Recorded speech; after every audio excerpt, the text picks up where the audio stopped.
Good morning guys. Dito tayo ngayon sa Bulabog Beach. Ito yung pumping station.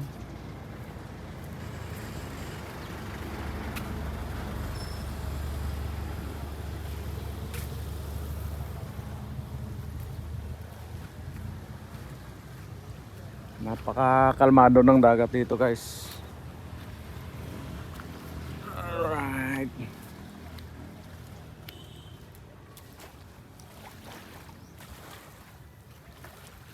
Yun, daming diamante.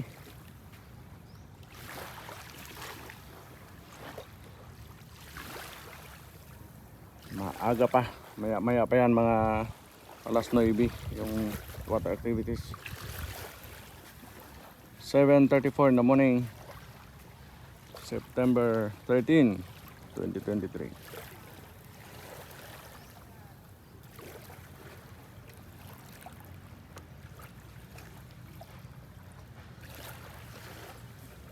Kahapon pala guys, nung hapon umihip yung amihan tayabas sa hangin, yung northwest, pero pagkagabi bumalik din siya habagat southwest. September pa lang nagpatikim na yung konting amihan.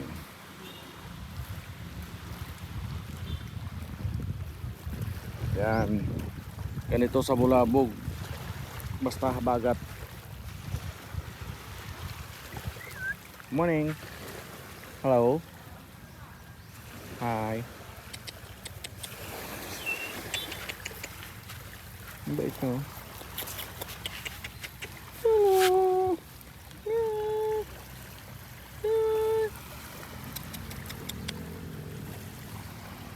Bagong panganak.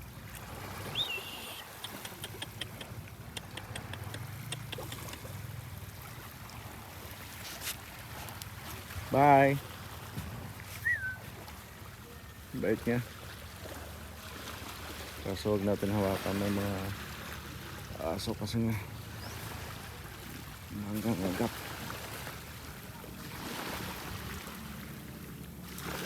Napakalinaw din ng tubig dito.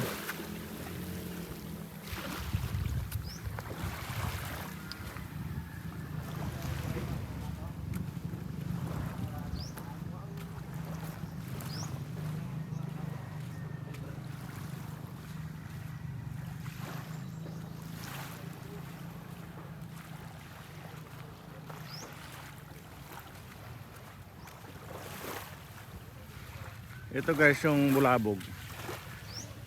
Basta amihan, 'di ba? Dito naman yung malakas. Dito naman yung tambak ng maraming basura. Dahil sa yung hangin kasi doon galing. 'Yun. Normally yung hangin pag ganito, pag amihan sa northeast. Kung minsan naman dito siya southeast.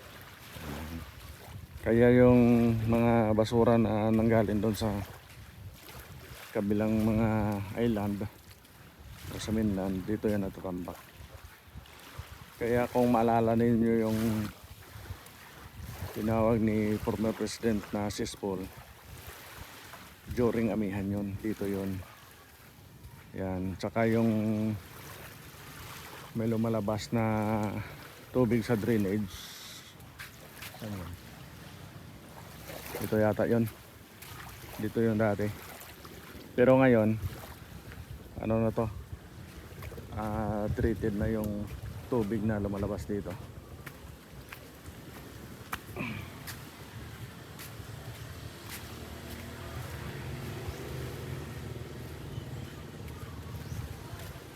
Lakad-lakad lang tayo kunti papunta doon. Tapos pagbalik, dito tayo dadaan sa boardwalk.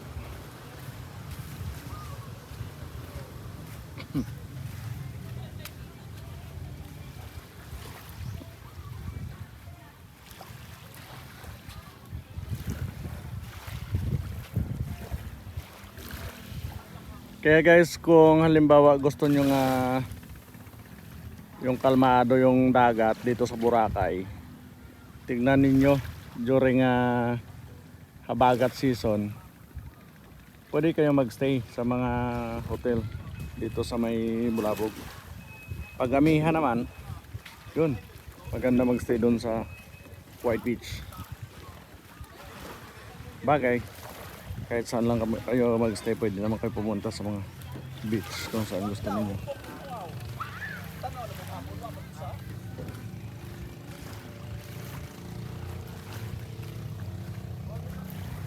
May crystal kayak din dito. Maraming crystal kayak dito.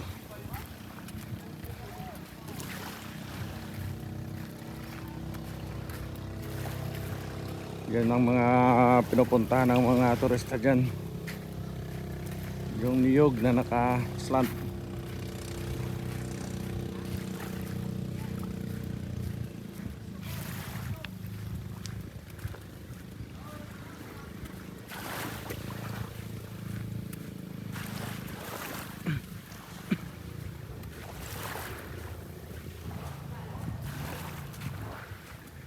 Yan guys ang Seven Stones Hotel. Malaki yan. Ang ganda niya. Yung aqua naman nandun.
Yan guys, grabe yung demolition dito dati.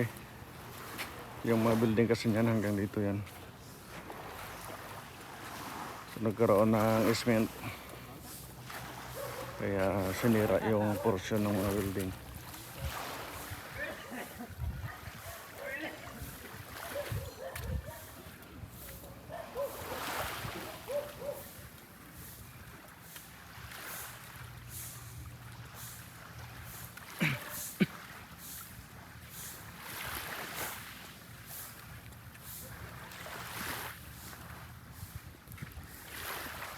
Mahaba rin to guys yung Bulabog Beach. Siguro mga 1 kilometro din siya.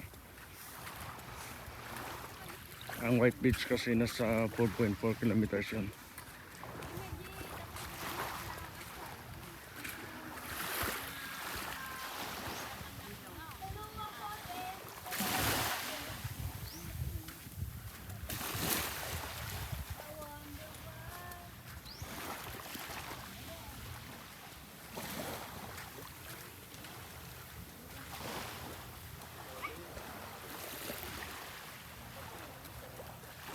Daming bangka dito.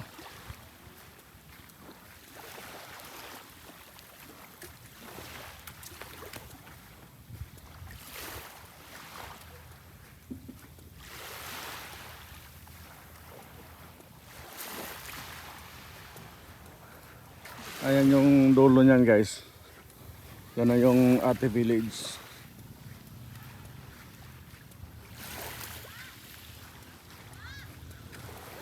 Tapos yun na yung mangroves. Yan.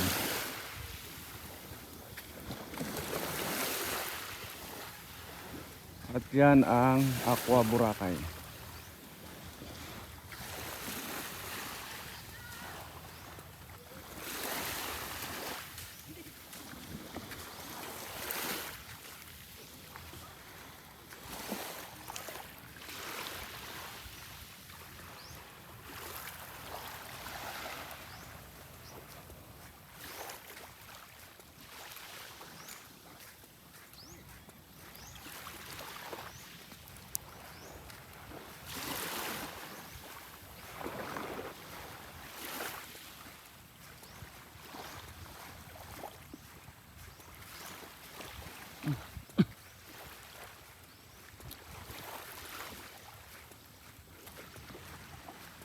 Pakita ko lang sa inyo guys yung Aqua Boracay.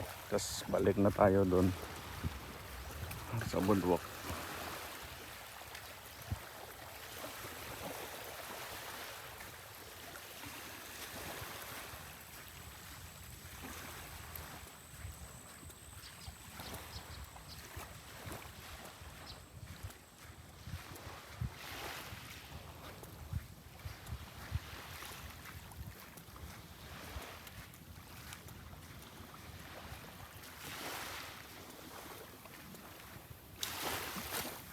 Maganda rin mag-jogging dito.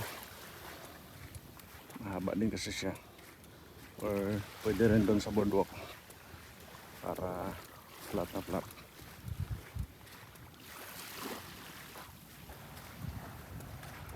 Right. Ikot na lang tayo 360 degrees. Dito yung sunrise.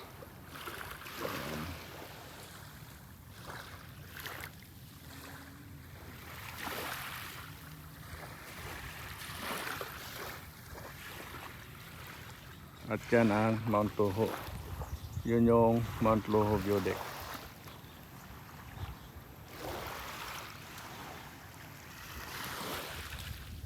At ito ang Aqua Boracay.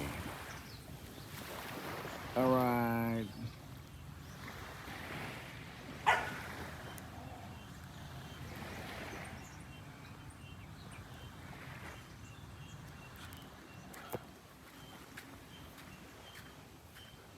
Parang 5-star din yata to guys yung Aqua Boracay.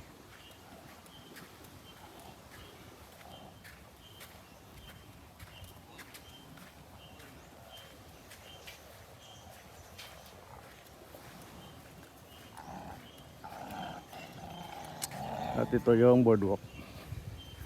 So yung boardwalk na to guys, diretso yun doon sa may malapit sa may Ate Village. Pero dito siya dumaan sa may gilid ng Galaxy Club, Club Galaxy.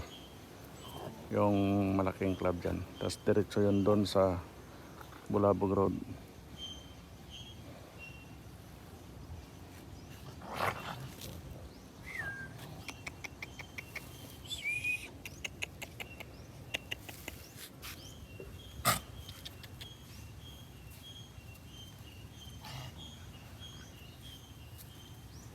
Yan. Baka tayo sa boardwalk papunta dun sa Bulabog New Road.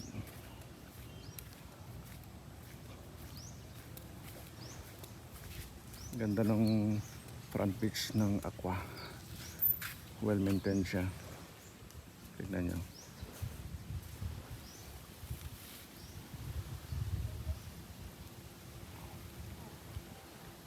Yan, diba? May pool sila dito sa front area.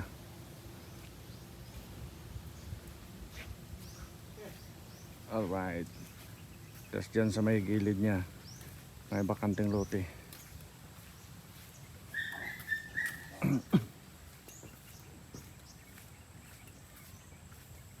Yan. Sigurado may plano na yan.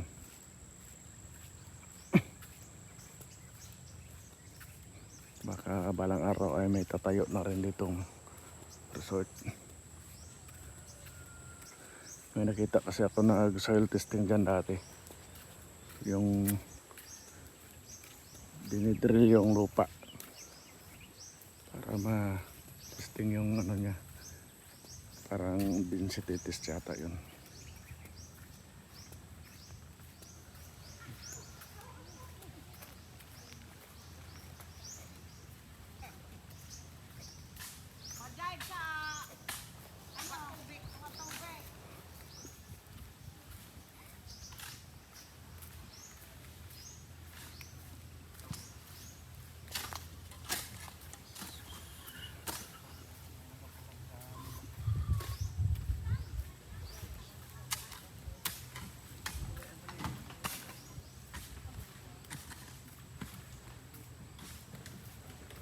Ito guys, meron din access road dito. Yan. Diretso yan doon sa Bulabog Circumferential Road. At dito ay may guardhouse. Yan o. Lifeguard house.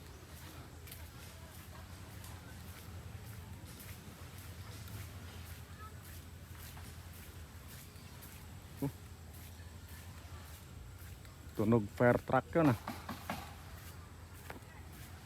Umulan pala kaninang madaling araw guys. Tingin ko malakas yung ulan. Kasi ang taas ng tubig sa kalsada, yung sa mga area nagpapanding yung tubig, mataas. Hindi ko naramdaman, siguro tamang-tama lang, nakakatulog ko lang. Gising pa kasi ako mga 2:30. Siguro mga 4 o'clock yung ulan. 4 or 5. Ito pala guys yung Levantin. Yan.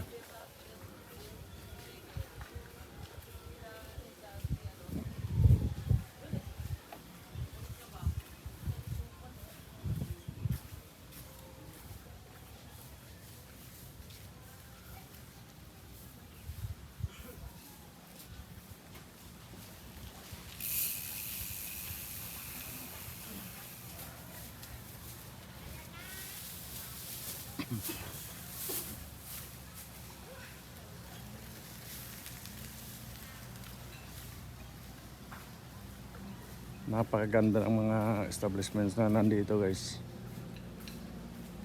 Alam mo yung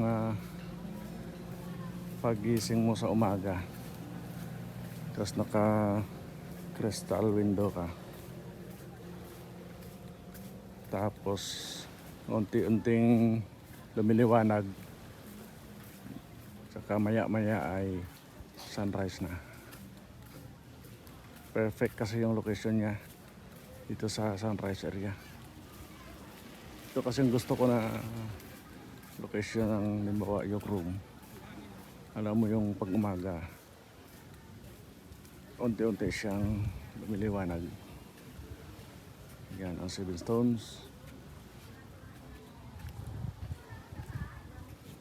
Kung mapansin niyo, parang magkatulad sila ng style ng aqua. Yan. Yung pole nila nasa gitna. Yung location parehong pareho.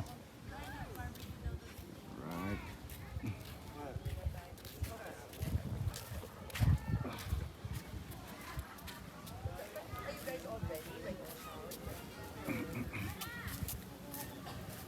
Ito maganda yung pituko nila dito.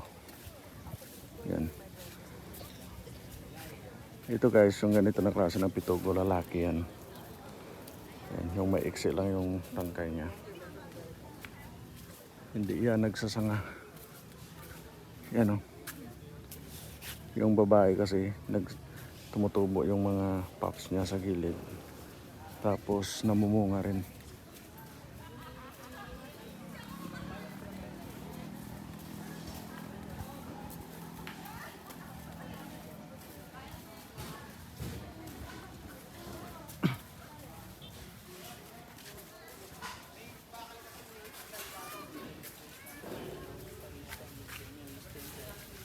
Ayan. Yan, papasok kayo sa Lazy Dog. Tapos may access din yan palabas dun.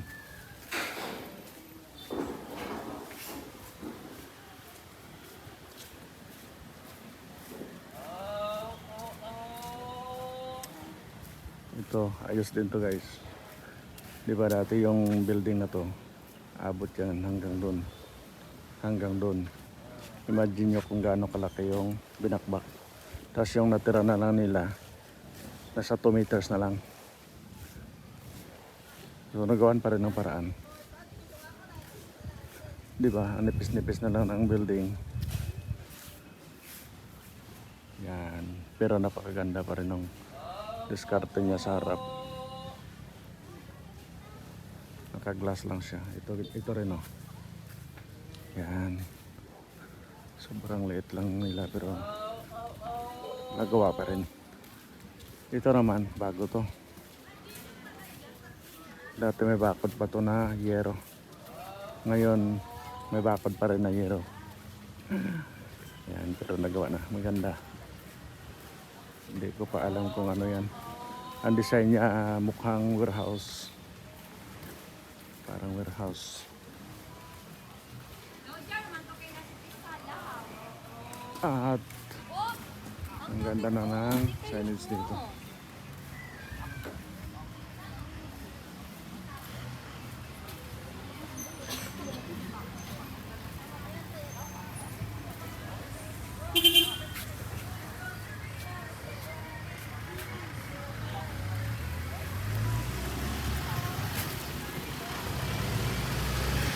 At ito na yung papunta doon sa wetland number 4.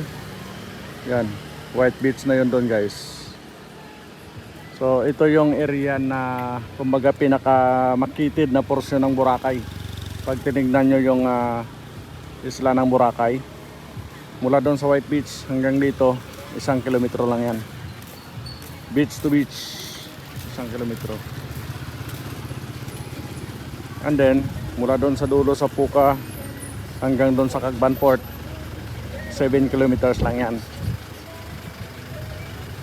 Pero yung kalsada niya, pag sinukat mo yung kalsada mismo, from Puka Beach hanggang doon sa Cagban Port ay nasa 9.8 or nasa 10 kilometers yung layo ng main road niya. Nasukat ko kasi yan. Alright, ito na yung Bulabog Road na pinakaunang ginawa ng Boracay Closure 2018. Yan. Ito, guys. Yung mga building na yan, including yung slakite na yan. Yung slakite na yan, guys, dati hanggang doon. Yan, hanggang doon. Kasi nag-meet up kami dati nung owner niyan. May binili ako sa kanya. Diyan kami nag-meet up.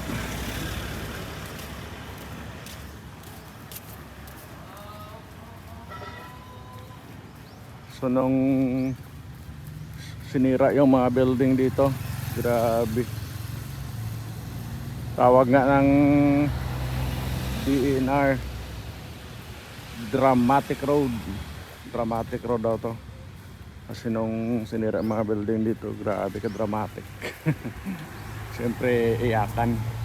Ikaw ba naman yung building mo, ilang milyones yung gastos mo, lalo na sa lupa.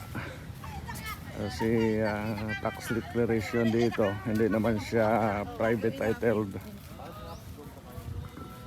Pero sobrang mahal ng lupa dito. Tapos nung na-claim ng gobyerno, ayun, grabe. Pero at least yan, ang resulta, napakaganda rin. Yan, unti-unti nang nagpe-prepare para sa water activities. Yan, diving, island hopping, parasailing, dito lahat. At malamang mamaya ay merong paraw doon sa White Beach. And guys, nandito na tayo sa pinanggalingan natin kanina. Dito tayo nag-start. At dito rin tayo mag-end. Di ba ang ganda? Beach front muna. Tapos balik tayo sa boardwalk. Alright. Yan yung paakyat sa Mount Luho.